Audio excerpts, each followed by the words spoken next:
भक्ति का आधार श्रद्धा है।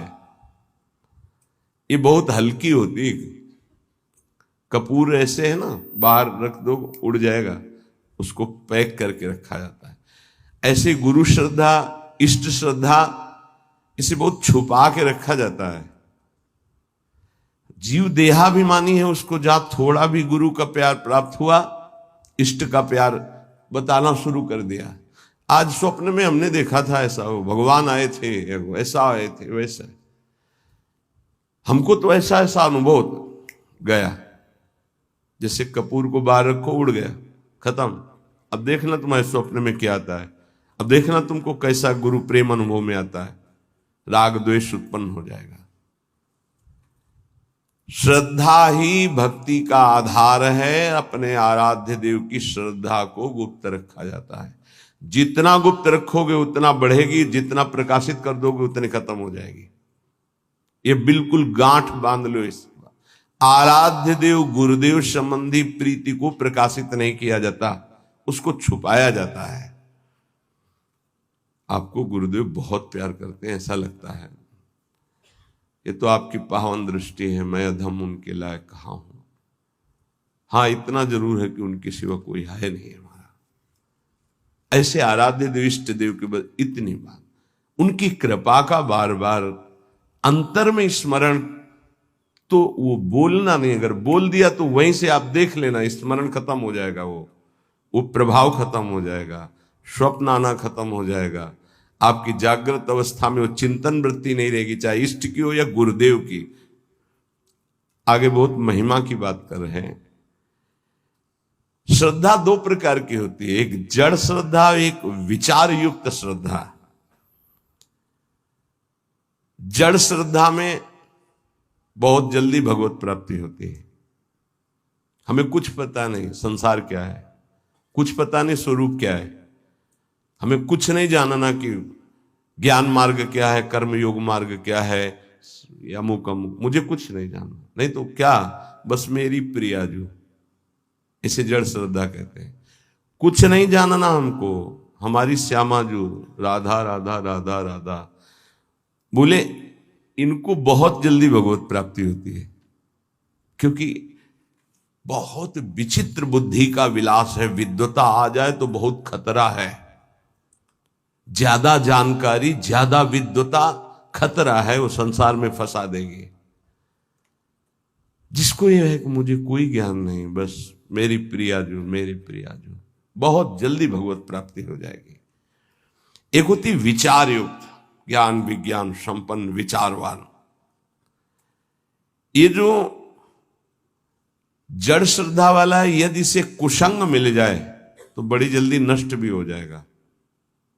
ये ध्यान रखने का विषय है। जड़ श्रद्धा से बहुत जल्दी भगवत प्राप्ति होती है। जड़ श्रद्धा में, ये लो तुम्हारे ठाकुर जी हैं, सिलपिल्ले बाई को पत्थर का टुकड़ा दे दिया, उसी से भगवत साक्षात्कार हो गया।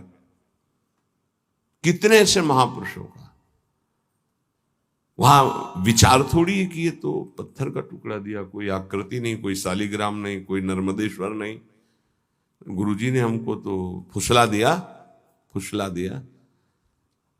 ये जड़ श्रद्धा में विचार नहीं, एक है विचार युक्त श्रद्धा, एक है जड़ श्रद्धा, इससे बहुत जल्दी भगवत प्राप्त।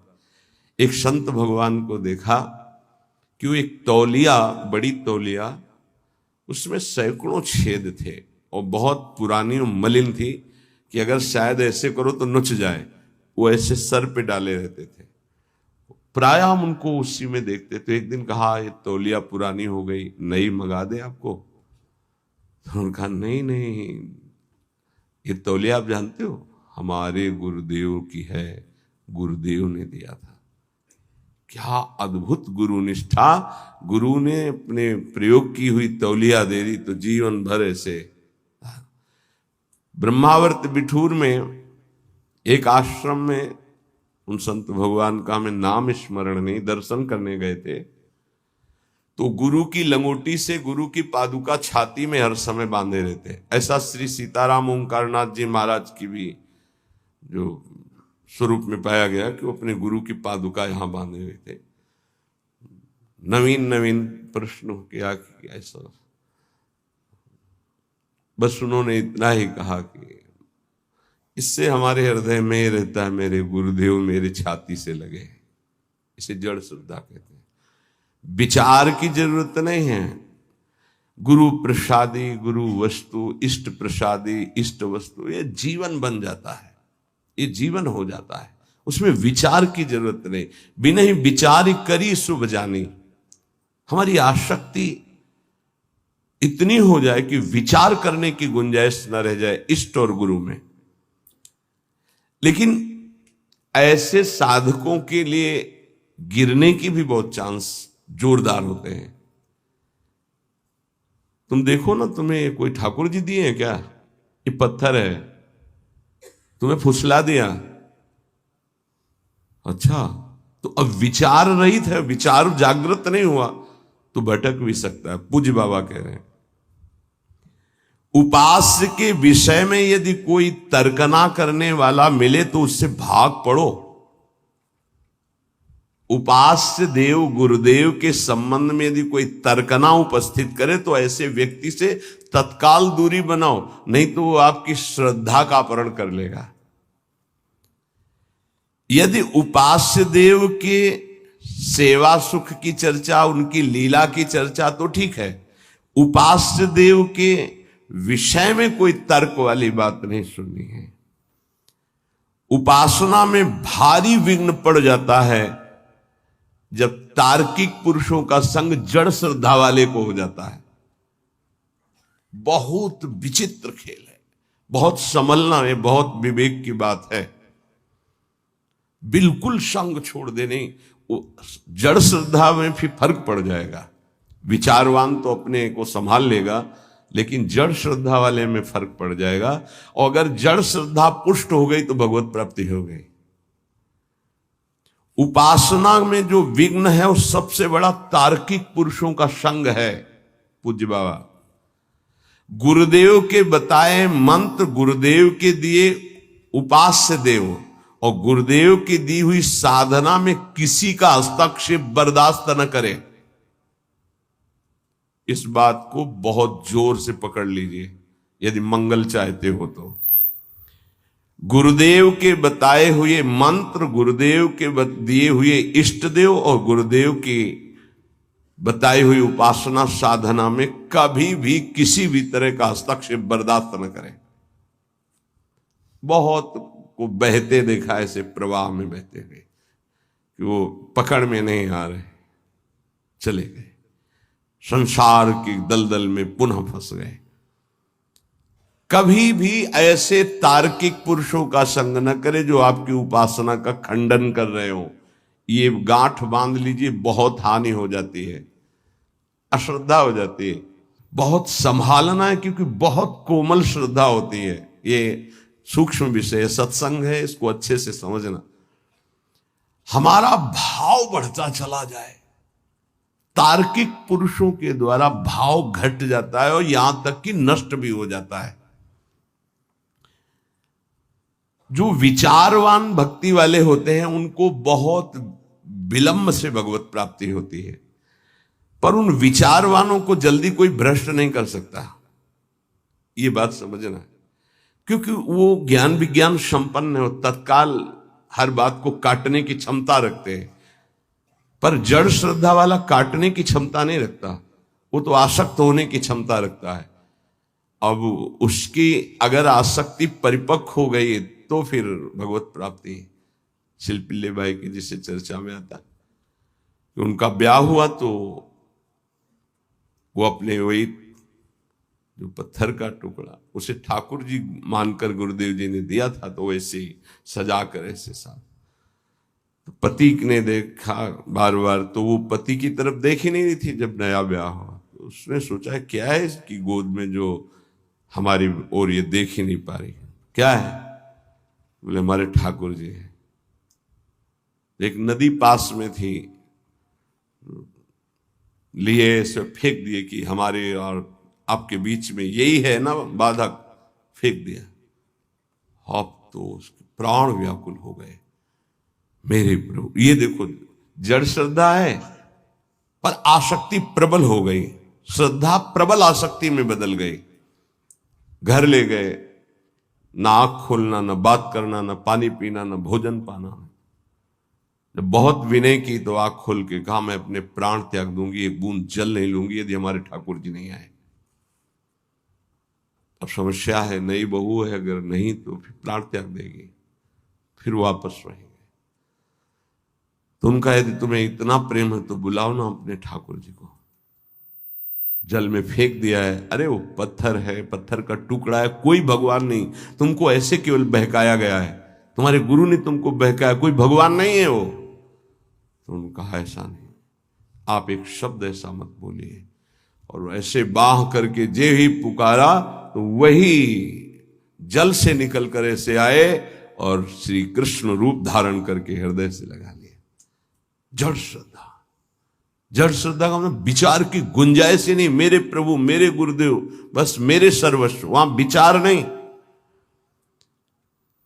यद्यपि जड़ श्रद्धा सरल भक्त हृदय को भगवान बहुत जल्दी मिलते हैं, जैसे अढ़िया जी का सुनाया था। जैसे एक भक्त बस सुन लिया कि चतुरासी जी के गायन से प्रियालाल का रूप साक्षात्कार होता है, छुटी 84 भ्रमंते निर्खय जुगल किशोर, तो एक ही पद बनी श्री राधा मोहन जी की जोरी, गाय चरा रहा है, गा रहा है, बार बार यही बनी श्री राधा मोहन जी की जोरी। पीछे से नूपुरों की धुनी आई तो मुड़ के देखा तो गौर श्याम जोरी पीछे पीछे चल रही। जैसे पूज्य महामहिम श्री जयदेव जी का रचित गीत गोविंद की महिमा है कि जब गीत गोविंद, तो पीछे ठाकुर जी, वो एक बालिका मालिन की थी, पीछे ठाकुर जी। चतुरासी जी की महिमा ऐसी है, प्रिया प्रीतम, अक्षर अक्षर में श्यामा श्याम विराजमान, पीछे मुड़ के देखा तो प्रिया प्रीतम, बात की प्रिया प्रीतम ने। मदन टेर पे लता भवन में हरिवंश चंद्र जो मेरी सेवा में रहते, उनको बोल दो जाकर भूख लगी है, कढ़ी ये बनाकर भोग लावे। वो आकर महाप्रभु से बोले कि जुगल जोरी सरकार ने ऐसा ऐसा, तुम्हें कैसे मिले? बोले पद गा रहा था, बनी श्री राधा मोहन जो की जोरी, इंद नीलमणि श्याम मनोहर, 7 कुंभ तन गोरी, पीछे देखा नूपुरों की झनकार तो प्रिया प्रीतम। महाप्रभु तो कैसे हमारी करुणामयी जोरी की एक चरवाहे को, जो मुनि मन ध्यान धरत नहीं पावत, बहुत सरल भक्त को बहुत जल्दी भगवत प्राप्ति हो जाती है, बहुत जल्दी हो जाती है। बस उसका कुसंग ना होने पावे, जब तक प्रबल आसक्ति ना हो जाए। सरल भक्त को इन विचारवान तार्किक जनों का संग नहीं करना चाहिए, इससे उनकी श्रद्धा में शिथिलता आ जाएगी, अनुभव शून्य हृदय होने लगेगा, कृपा जो हुई है उसका भी अनुभव नहीं होगा। बहुत बचो संग से। इसीलिए कहते हैं कि अपनी दिनचर्या करो, कमरे में घुस के बैठ जाओ, नाम जप करो, पड़े रहो, मिलो मत किसी से। ये जो कह रहे हैं इसका मतलब समझो, बाहरी हवा लगेगी, आंतरिक निष्ठा में फर्क पड़ जाएगा। विचारवान अगर साधक है, श्रद्धावान है, तो उस पर कोई फर्क नहीं पड़ता। जैसे विचारवान साधकों से बहुत तर्क किया जाता है, हे शास्त्र, वो शास्त्र, वो शास्त्र की बातें, दौड़ा दौड़ा के उनको वहीं खड़ा कर दिया जाता है। आखिरकार रस का स्वरूप क्या है वो अपने आप। पर ये सब बुद्धि की दौड़ भाग है, विश्राम मिलेगा सरल भाव से। संत सरल चित जगत हित जान स्वभाव सने। भागते भागते जब थक जाता है तब भगवान की शरण में आता है। आना तो पड़ेगा ही, हरि शरणम सनकादि बोलते हैं तो औरों की बात क्या। विरोधी संग पतन, उपासक सावधान, ये प्रेम का मार्ग है। विरोधी संग से बहुत बचना चाहिए। जैसा संग होता है वैसा रंग चढ़ने लगता है। ये 9 स्वरूप हैं जो ये 9 हैं तो आप पूर्ण शरणागत हो गए। पूर्ण शरणागत तत्वबोध भगवत प्रेम कुछ दुर्लभ उसके लिए नहीं। पहला है दीनता, अत्यंत दैन्य स्वभाव होना चाहिए। दूसरा है निष्कपटता, वाणी से कुछ और बोल रहे हैं, हृदय में कुछ और है, आचरण कुछ और है। ऐसा शरणागत का स्वभाव नहीं होता। जो मन में वही, वाणी में वही, चेष्टा में, इसे निष्कपट व्यवहार कहते हैं। तीसरा सत्यता, सत्य ही उसका जीवन है। सत्य बोलना, सत्य आचरण करना, सत्य का संग करना, सत्य वृत्तियों का ही आदर करना, असत का त्याग करना। चौथा सर्वसमर्पणता, मेरे प्रभु के सिवा कोई दूसरा नहीं, ये सर्वसमर्पणता है। मेरे तो गिरधर गोपाल, दूसरो न कोई। ये हृदय से बैठा लो, दूसरो न कोई। अगर दूसरा कोई हृदय में रहेगा तो शरणागति पुष्ट नहीं होगी। सर्वाधारता, सबका आधार, कोई कैसा भी हो, यदि उसकी शरण में आ जाए तो दुलार ही करेगा। भगवान का जो शरणागत है, सर्वाधारता, सबका आधार। जैसे पृथ्वी ऐसे वो भक्त सबका आधार। घोर से घोर पापी नीच से नीच आ जाए। जैसे कई ऐसे विक्षिप्त चित्त से संतों का सानिध्य प्राप्त करते हैं और समाधिस्थ चित्त वाले हो जाते हैं। ये सर्वाधारता, भगवान का शरणागत सबका मंगल करने की सामर्थ्य रखता है। किसी से हमारा वैर नहीं, कोई हमारे घृणा नफरत का पात्र नहीं। जैसे कोई कुछ बातें ऐसी होती हैं जिनको नहीं समझने के कारण लगता है ये सपोर्ट क्यों करते हैं। जिससे वो कह रहा है कि मुझे अमुक अमुक वस्तु चाहिए, मैं भजन करूं। हाँ हाँ पक्का मिलेगी, तुम भजन में लगो। किसी भी तरह से सकाम हो या निष्काम हो, मेरे प्रभु से जुड़ जाए, उसका मंगल होता है। श्री सुखदेव जी परीक्षित जी से कहते हैं, काम, स्नेह, क्रोध, लोभ, किसी भी तरह से द्वेष, वैर, कैसे भी मेरे प्रभु से जुड़ जाए, वृत्तियां सच्चिदानंद से जुड़ती, इसलिए सच्चिदानंद की प्राप्ति उसकी हो जाती है। ये बड़ा सूक्ष्म विषय, बाहरी व्यवहारिक नहीं समझ। सर्वाधारता, कोई भी किसी भी भाव से आए, उसका आधार भक्त होता है। चिंता मत करो, भगवान बड़े कृपालु हैं। बहुत जल्दी परम मंगल हो जाएगा। सकामता से अगर प्रभु के चरणों में गए तो निष्कामता आने में देर नहीं लगेगी। अगर निष्कामता सत्संग से प्राप्त हो गई तो भगवत साक्षात्कार के लिए अब ज्यादा समय नहीं रह गया। निष्कामता में भगवत साक्षात्कार होता है। सकामता से प्रभु से अगर हम जुड़े तो निष्कामता अवश्य प्राप्त हो जाती है, क्योंकि मेरे प्रभु का प्रभाव ऐसा है। इष्ट देव का पूर्ण विश्वास, छठवां। सातवां सर्वा आराध्यता, अपने आराध्य देव में इतना तन्मय है कि सब उसकी आराधना करते हैं। ये शरणागत का लक्षण है। सब उसे प्यार करने लगते हैं। सर्वा आराध्यता, ये सद्गुण प्रकाशित होता है। जैसे सर्वाधारता, सबका आधार, ऐसे सर्वा आराध्यता, उसके ऐसे सद्गुण प्रकाशित होते हैं। उसका ऐसा प्रभाव स्वभाव कि सब उसकी आराधना करते हैं। आठवां इष्टानन्यता, एक भरोसो, एक बल, एक आस विश्वास। नवा निज स्वरूप विस्मरण, अपनी भी याद गई, केवल अपने इष्ट देव की याद। देखो वेदांत में निज स्वरूप स्मरण, प्रेम में निज स्वरूप विस्मरण।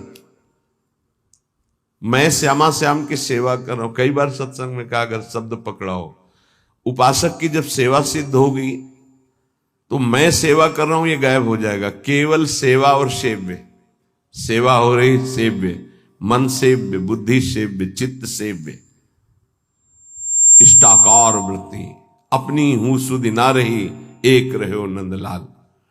तो इष्ट देव का निरंतर जो चिंतन करते हैं, सत्संग करते हैं भगवत प्रेमी महात्माओं से, तो उनको ये 9 प्रकार की शरणागति पूर्णता कराने वाली प्राप्त हो जाती है। फिर तो इतना आनंदमय जीवन होता है जैसे खाण का खिलौना है, चीनी का, दीपावली में वो प्रकाशित होता है, घोड़ा बने हुए और उसमें बैठे हुए। तो चाहे जहां से शुरू करो मीठा ही मीठा है, उसमें मीठा ही है, दूसरा कुछ नहीं है। ऐसे ही उपासक को संपूर्ण विश्व आनंदमय अनुभव होने लगता है, क्योंकि भगवदाकार वृत्ति है, इष्ट के सिवा कोई नहीं।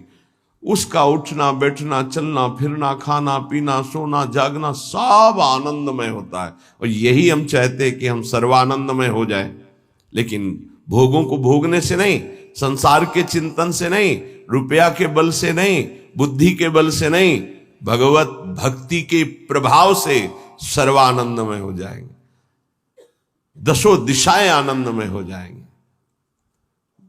नाम जपत मंगल दिशि 10 दिशाएं उसके लिए मंगल भवन हो जाएंगी, जो नाम जप कर रहा है, भगवान के चिंतन में है। बड़ा उपहास करने की चेष्टा की महाप्रभु चैतन्य देव की।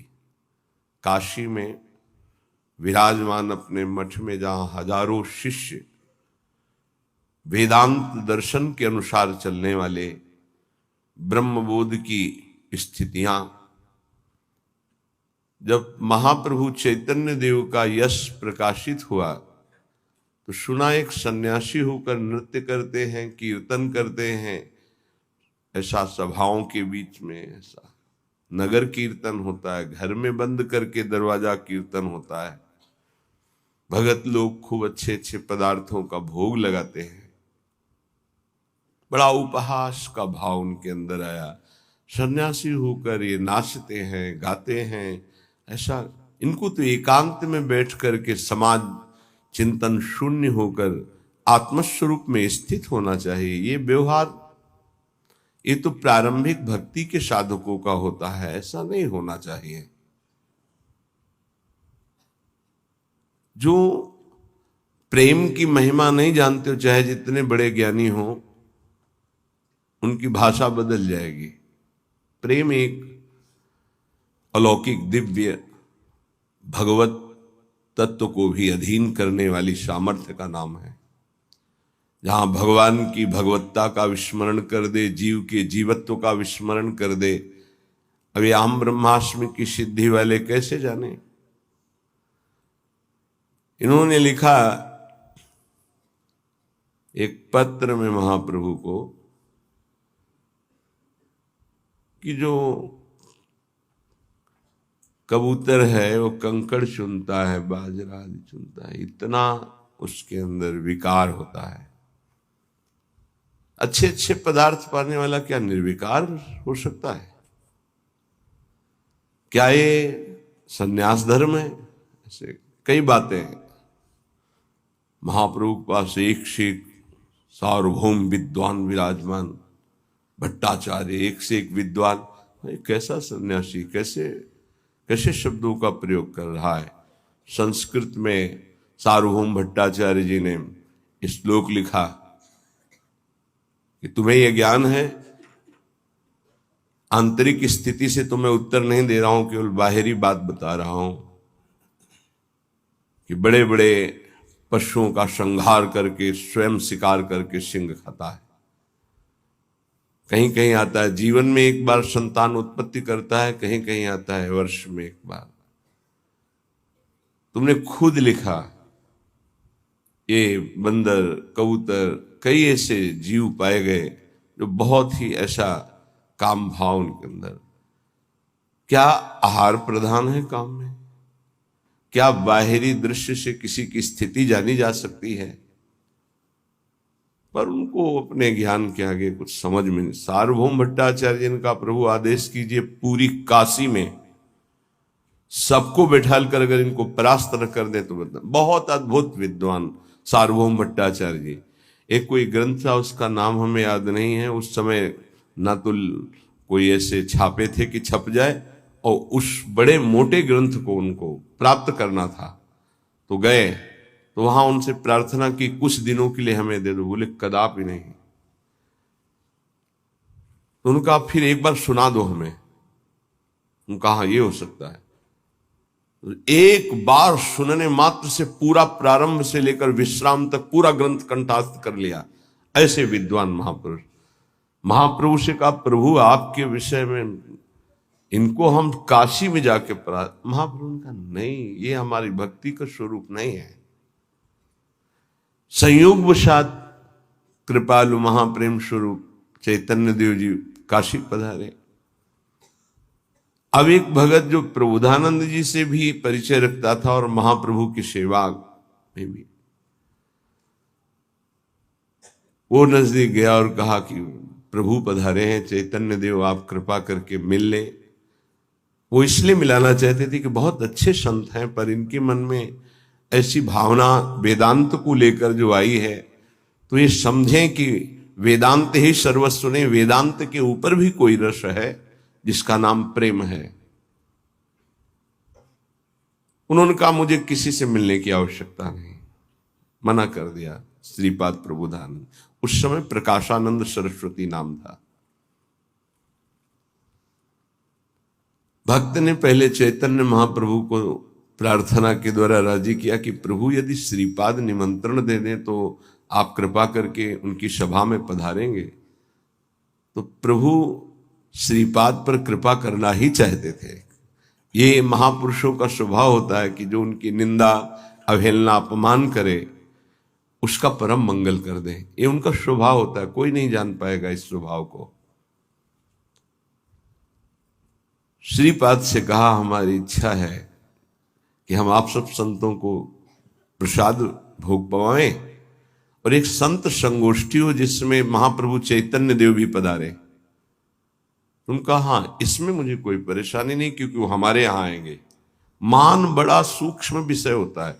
इतना बड़ा ज्ञानी महात्मा और मान को अभी बांधे हुए हैं, यही बहुत मुश्किल होता है।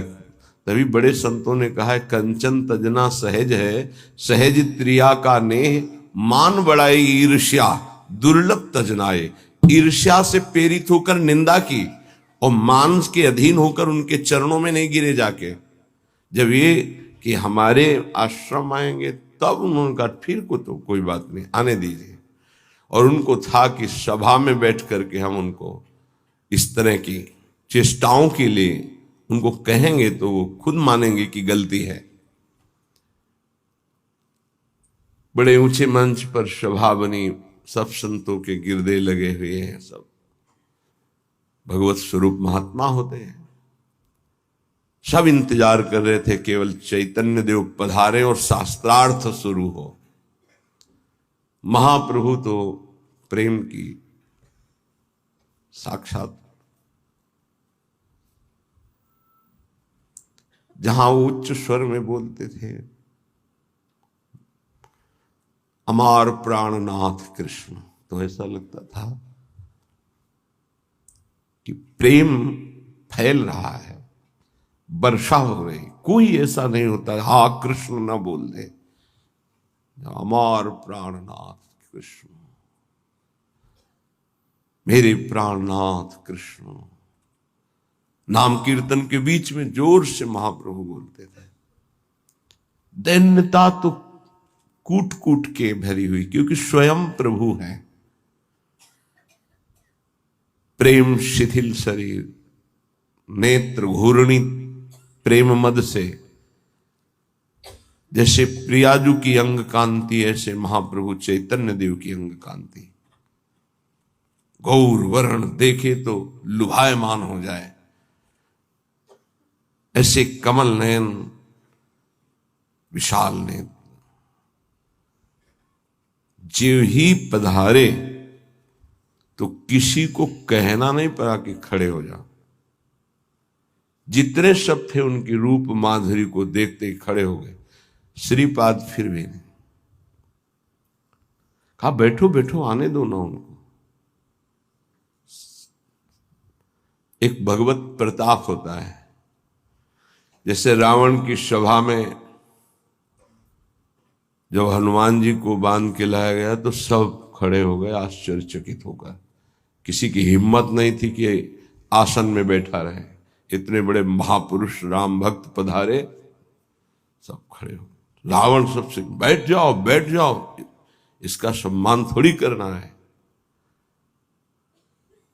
वो तो असत अविद्याग्रसित, लेकिन ये विद्या के पारंगत विद्वान पर मान का कुछ ऐसा स्वभाव होता है कि वो अपने आगे किसी की नहीं चलने देता। महाप्रभु बैठ गए जहां सबके चरण धोए गए थे, वो उस जगह पर बड़ी शिथिलता है, प्रेम विवशता है। अब तो श्रीपाद के हृदय में जलन हुई कि अरे इतने बड़े महापुरुष जिनका पूरे विश्व में यश फैल रहा है और वो ऐसे दैन्य, धिक्कार है हमारे मान को। उठे और नजदीक गए और बाहु पकड़ी और कहा, स्वामी जी आप यहाँ क्यों बैठ रहे हैं, आप पधारिए ना। तो उनका नहीं प्रभु, आप गुरुजनों के सामने वहां बैठना मेरा उचित नहीं, मैं तो अपने नियत स्थान पर बैठ गया हूं प्रभु, उचित। ये जो दैन्यता का प्रभाव, लुट गए पर चरण नहीं पकड़ पा रहे थे, फिर भी मान रोक रहा था। सभा में जाके बैठे, कई वेदांत की बातें की, तो महाप्रभु हर वेदांत के प्रश्न का उत्तर श्री कृष्ण पर रख देते और कहा वेदांत सूत्रों की रचना और भाषा प्रकट करने वाले भगवान व्यास देव जी भी सब कुछ करके भी एक अशांति का अनुभव कर रहे थे। बाद में देवर्षि नारद जी की प्रेरणा से जब श्रीमद् भागवत श्री कृष्ण रूप माधुरी लीला माधुरी का गायन किया तो उनको परम विश्राम मिला। वो क्यों नहीं वेदांत में परम शांत हो गए थे, क्यों रचना की? बहुत विशेष चर्चाएं हुई। श्रीपाद प्रभावित तो हुए पर बार बार तर्क उठ रहा था, क्योंकि बहुत बड़े विद्वान थे। महाप्रभु वहां से पधारे, भावावेश में एक दिन काशी के किनारे घाटों में कीर्तन महाप्रभु का, और ये भी विश्वनाथ जी के दर्शन करने के लिए जा रहे। जे ही देखा अश्रुओं की धार, रोमांच, और वो कृष्ण नाम की माधुरी छाई हुई थी काशी में। अब लगा कि अब नहीं, अब मान का बोझा मैं नहीं ढो सकता। गए, दंड रख दिया चरणों में, साष्टांग लौट गए, प्रभु अब नहीं। बहुत रोका अपने को, इस मान ने मुझे बहुत दुख दिया, और इसी मान ने आपको उपहासास्पद वचन कहे, प्रभु अब इस अधम को स्वीकार कर लीजिए। महाप्रभु श्री भावावेश में उठाए और कहा प्रकाश तो हो चुका है पर प्रबोध नहीं हुआ। आज से तुम्हारा नाम प्रकाशानंद नहीं, प्रबोधानंद होगा, और श्री कृष्ण की अपार कृपा तुम्हारे ऊपर। जाओ श्री वृंदावन धाम की रज का सेवन करो, प्रियाजू की विशेष कृपा तुम पर हुई।